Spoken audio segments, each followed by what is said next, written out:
दोस्तों, स्वागत है हमारी इस प्यारे YouTube channel Rohit sir biology में। बेटा शुरू करेंगे हम लोग क्लास 12 का टॉपिक है केमिस्ट्री है, जिसका नाम है उपसहसंयोजन यौगिक, जिसे इंग्लिश में बोलते हैं कोऑर्डिनेशन कंपाउंड बोलते हैं। ठीक है बच्चों, तो शुरू करेंगे हम लोग उपसहसंयोजन यौगिक शुरू करेंगे। ठीक है ना बच्चों, अब ध्यान देना कि देखो क्या होता है। पहले इसको शुरू करने से पहले क्या होता है, हम लवड़ के बारे में जानेंगे। एक्चुअली लवड़ क्या होता है, तो ध्यान देना आप लोग कि लवड़ क्या होता है यार, लवड़। ठीक है ना, अब देखिए कि लवड़ क्या होता है। ध्यान देना यार, आपने पिछली क्लास में पढ़ चुका हो गया कि लवड़ क्या होता है। तो लवड़ क्या होता है, जो आपका अम्ल तथा क्षार से मिलकर, जब अम्ल क्षार से विक्रिया करता है तो हमारा क्या बनाता है, लवड़ बनाता है। अम्ल क्षार से विक्रिया करता है तो हमारा क्या बनाता है, लवड़ बनाता है। अब देखना देखो, अम्ल हमारा क्या होता है, मान लेते हैं कोई अम्ल HCl ले लो और कोई क्षार ले लो NaOH ले लो और दोनों का रिएक्शन करवा दो। जब दोनों का रिएक्शन आप करवाओगे क्या बनेगा, NaCl बनेगा और हमारा क्या बनेगा, H2 बनेगा, A बनेगा। आपसे सवाल पूछो, ये वाला आपका क्या है, लवड़ है।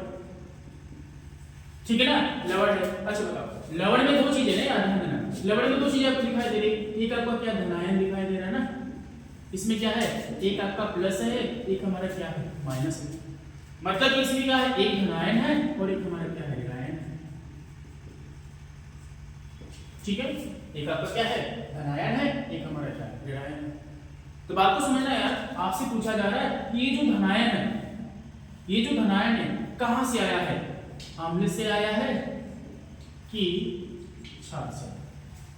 सोचो, ठीक है ना, आपसे पूछा जा रहा है ये जो धनायन है वो कहां से आ रहा है, अम्ल से आया है कि क्षार से आया है। आप कमेंट करके बता सकते हो। ठीक है ना, अब हम बताने जा रहे थे, अब देखना ध्यान से। अच्छा बताओ, ये वाला हमारा प्लस होता है, ये वाला हमारा क्या होता है, माइनस होता है। अब ई वाला प्लस होता है, ये वाला हमारा क्या होता है, माइनस होता है। ई प्लस वाला माइनस के साथ गया, बात को समझना। ई प्लस वाला माइनस के साथ बना है तो क्या बना, हमारा NaCl बना है।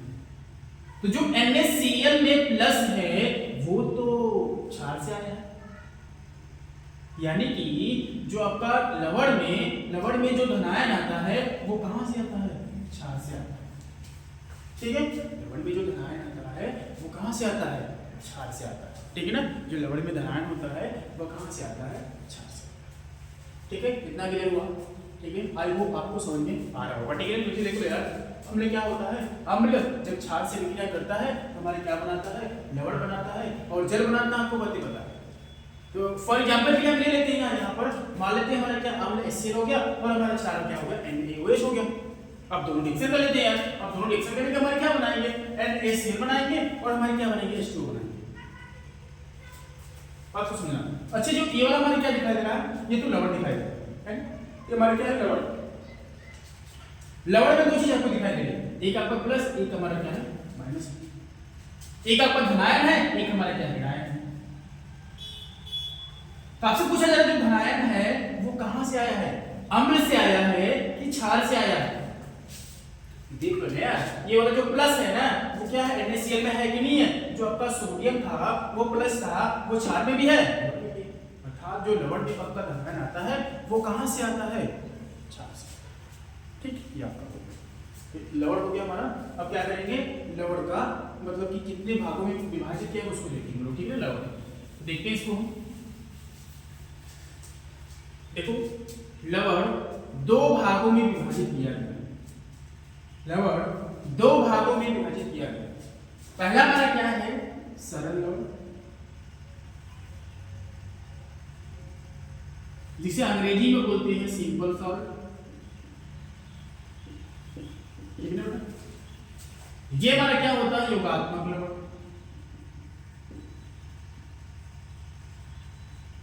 जिसे अंग्रेजी में क्या बोलते हैं,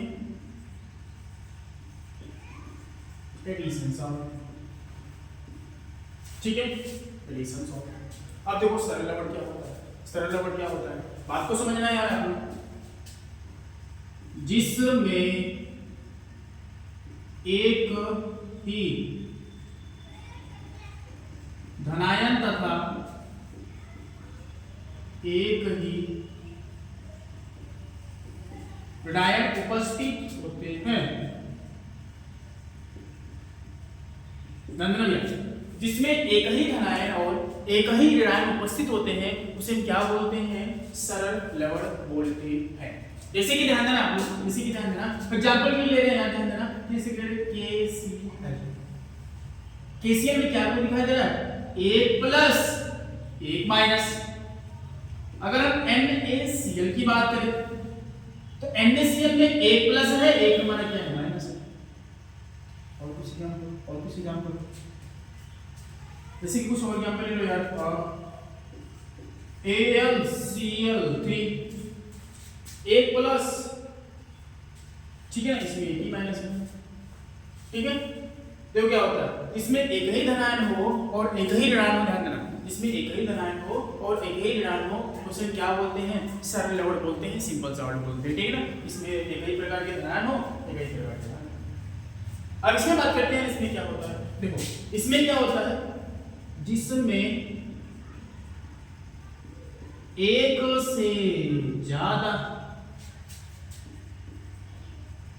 एक से ज्यादा धनायन तथा ऋणायन उपस्थित होते हैं,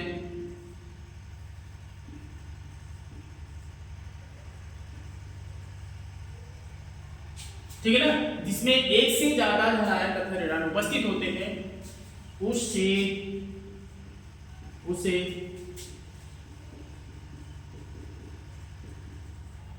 योगात्मक लवण,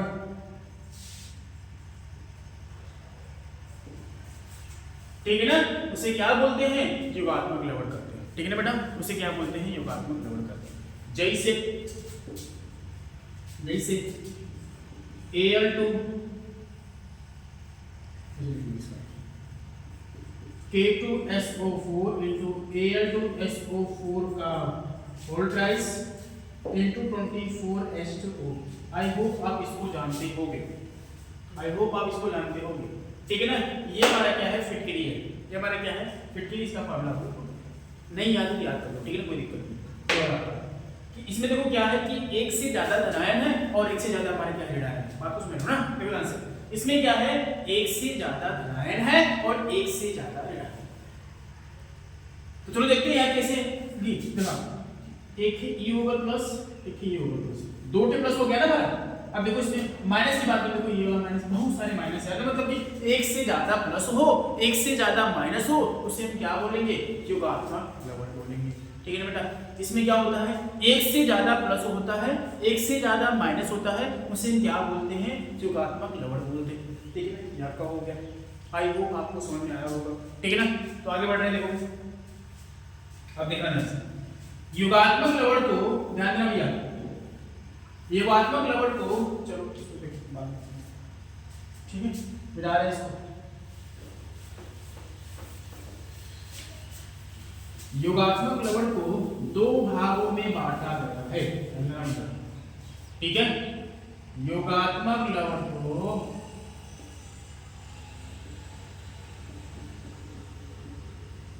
ठीक है ना, योगात्मक लवण को दो भागों में बांटा गया है।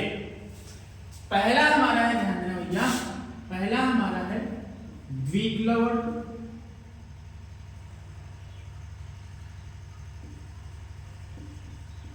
जिसे हम बोलते हैं अंग्रेजी में डबल सॉल्ट, ठीक है ना। दूसरा हमारा है जटिल लवण, जिसे अंग्रेजी में बोलते हैं कॉम्प्लेक्स सॉल्ट। चलो उसके बारे में जान लेते हैं, ठीक है, इसके बारे में जान लेते हैं। अब देखो द्विक लवण क्या होता है, ध्यान रखिए, द्विक लवण क्या होता है, इसमें कुछ बातें जानेंगे। द्विक लवण वो होता है जो जलीय माध्यम में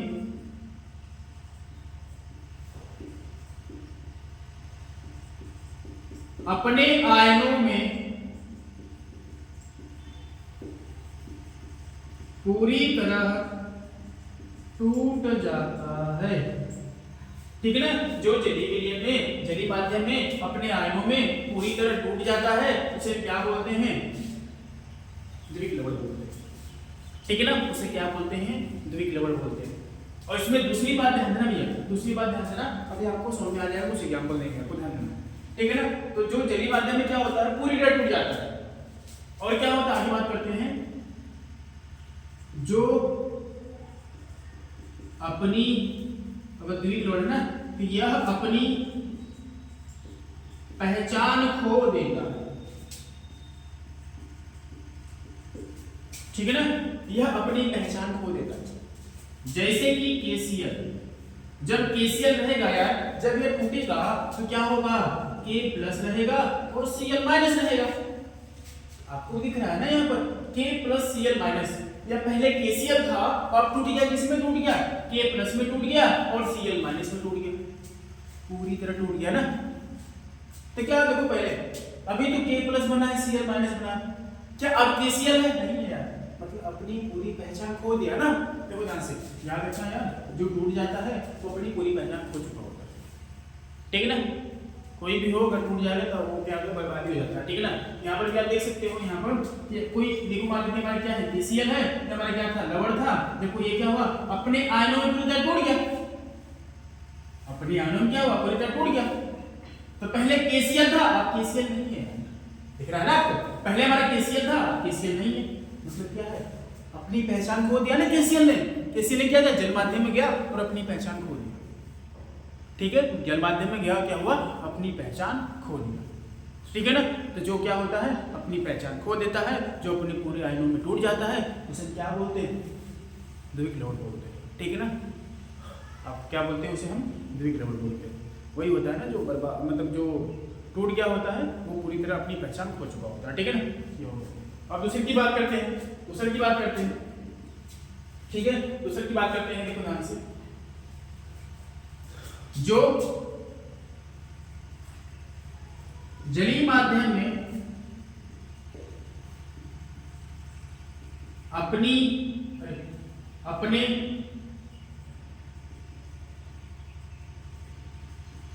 आयनों में नहीं टूटता, ठीक है ना। जो जलीय माध्यम में अपने आयनों में नहीं टूटता है उसे क्या बोलते हैं, जटिल लवण बोलते हैं। ये पहला पॉइंट हो गया। अब इसमें दूसरा पॉइंट क्या देखेंगे ध्यान देना भैया, कि क्या होता है, यह अपनी पहचान, यह अपनी पहचान नहीं होता है, ठीक है ना। ये क्या होता है, अपनी पहचान नहीं होता है। जैसे कि देख लो ध्यान से, जैसे कि देख लो ध्यान से, FeCl6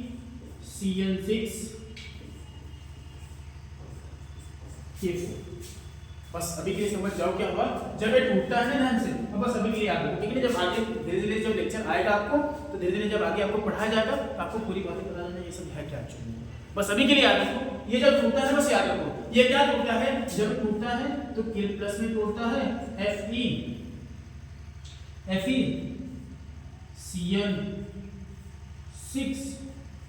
4 माइनस में टूट जाता है, बस अभी के लिए याद रखो, ठीक है ना। ये K प्लस में टूटता है और FeCl6 4 माइनस में टूट जाता है, ठीक है ना। ये याद रखो। देखो पूरे तो देखो क्या हुआ, पहले हमारा ये पूरे आयनों में टूटा गया, अभी FeCl6 साथ में है, अभी FeCl6 साथ में है, तो कहाँ पूरी तरह टूटे, ये कहाँ पूरी तरह टूटे, ठीक है ना। यानी क्या होगा, जो अपने आयनों में टूट जाता है और जो अपने आयनों में नहीं टूटता, जो अपने आयनों में टूट जाएगा वो अपनी पहचान खो भी देगा। जैसे कि ये वाला एग्जांपल हो गया आपके सामने, वो जटिल लवण क्या होता है, जो पूरी तरह नहीं टूटता है और अपने आयनों में भी पूरी तरह मतलब नहीं टूटता है, और क्या होता है, अपनी पहचान भी नहीं खोता, ठीक है ना। वो हमारा क्या होता है, जटिल लवण होता है, ठीक है ना। आई होप आपको समझ में आया होगा, ठीक है ना। तो फिर आगे लेक्चर इसी से आता रहेगा, आपको बताते रहेंगे। Thank you for watching.